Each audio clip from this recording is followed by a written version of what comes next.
Cuando hace 7 años la narcotraficante Marjorie Chacón Marjorie Dadiana Chacón Rosell guardará prisión por introducir droga a los Estados Unidos. Esta es la información más importante en el cuarto avance informativo de Prensa Libre TV.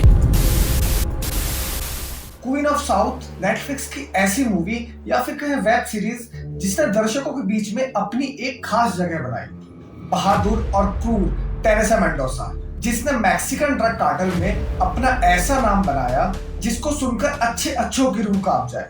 और अगर मैं आपको बताऊं कि ये character based था एक real life female Narcos पर, जो कि ग्वाटेमाला से थी और उसका नाम था मार्लोरी चाकोन रोशेल। आज की इस वीडियो में मैं आपको दुनिया की सबसे अमीर और खतरनाक फीमेल नार्कोस में से एक मार्लोरी चाकोन रोशेल की ऐसी कहानी सुनाऊंगा जिसको सुनने के बाद आप पाब्लो एस्कोबार और एल चापो को भी भूल जाएंगे। मार्लोरी को 26 साल की सजा सुनाई जाती है, लेकिन आप यह जानकर शॉक्ड हो जाएंगे कि वह सिर्फ 5 सालों में ही बाहर आ जाती है। मार्लोरी का जन्म 4 अक्टूबर 1972 यानी 1972 में ग्वाटेमाला की राजधानी ग्वाटेमाला सिटी में हुआ। मार्लोरी को लीगल दुनिया यानी कि कानून व्यवस्था में कोई भी दिलचस्पी नहीं थी और यह भी साफ तौर पर नहीं बताया जा सकता कि उसकी फैमिली के किसी भी तरह के संबंध थे ग्वाटेमाला कार्टेल से। अपनी यंग एज में ही मार्लोरी डिसाइड कर चुकी थी कि उसको अंडरवर्ल्ड या फिर किसी इलीगल शॉर्टकट से ही अमीर बनना है।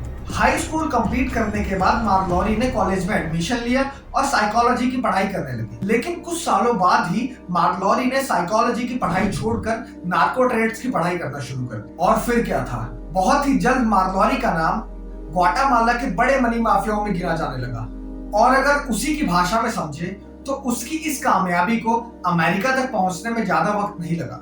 DEA की एक रिपोर्ट की माने तो उसकी पर मंथ की वर्थ यानी कि हर महीने की कमाई $10 मिलियन से भी ज्यादा पहुंच चुकी थी। साल 2004 मार्लोरी को पहली ड्रग डील मिलती है जिसकी कॉस्ट लगभग $8 मिलियन बताई जाती है, जिसमें मार्लोरी को कई टन कोकेन मैक्सिको पहुंचाना होता है और लास्ट मोमेंट पर उसका ड्रग बायर या कहे ड्रग बॉस बैकस्टेप कर जाता है। और यहाँ पर मार्लोरी की मुलाकात अपने नए ड्रग बॉस और एक पावरफुल ड्रग डीलर डॉन वाल्दे के छोटे भाई एल्यू लोरेंजा से होती है। रिपोर्ट्स की माने तो ग्वाटेमाला की गवर्नमेंट भी मार्लोरी को पूरी तरह से सपोर्ट कर रही है। Marjorie was guarded by the National Police. She had 3 or 4 cars with her from the Ministry of the Interior. It was security that was assigned to her. कहा ऐसा भी जाता है कि ग्वाटेमाला के तब के इंटीरियर मिनिस्टर एम लोपेज बोनीला के साथ मार्लोरी की नजदीकियां काफी बढ़ चुकी थी और जब भी वो किसी ड्रग डील के लिए बाहर जाती तो मिनिस्टर साहब खुद उसकी सारी सिक्योरिटी का इंतजाम करते। कहानी में ट्विस्ट आता है साल 2010 में DEA की इन्वॉल्वमेंट के साथ। मार्लोरी पर नजर रखी जाने लगती है, उसके फोन कॉल्स टैप होना शुरू हो जाते हैं और साथ ही उसके ठिकानों पर रेड भी पड़ना शुरू हो जाती है। अब कमाल की बात देखिए, मार्लोरी शायद आने वाले खतरे को भाप गई थी। उसने अपने अरेस्ट होने का वेट तक नहीं किया और DEA को कांटेक्ट करके कहा कि वह उनकी मदद करना चाहती है। और अगर आम भाषा में समझे तो उसने खुद को DEA का मुखबिर बनने का ऑफर दिया। इसका रिजल्ट ये हुआ कि US अथॉरिटीज ने एम लोपेज बोनीला को अरेस्ट कर लिया और मार्लोरी के ही इंफॉर्मेशन के बेसिस पे एल्यू लोरेंजा को भी जेल जाना पड़ा। साल 2014 यानी कि 2014 मार्लोरी को 26 साल की सजा सुनाई जाती है, जिसके अकॉर्डिंग उसको अपनी लाइफ के 26 साल मियामी फेडरल जेल में बिताने थे। लेकिन चौंकाने वाली बात यह थी कि सिर्फ 1 साल के बाद ही उसकी सजा में से 12 साल कम कर दिए जाते हैं।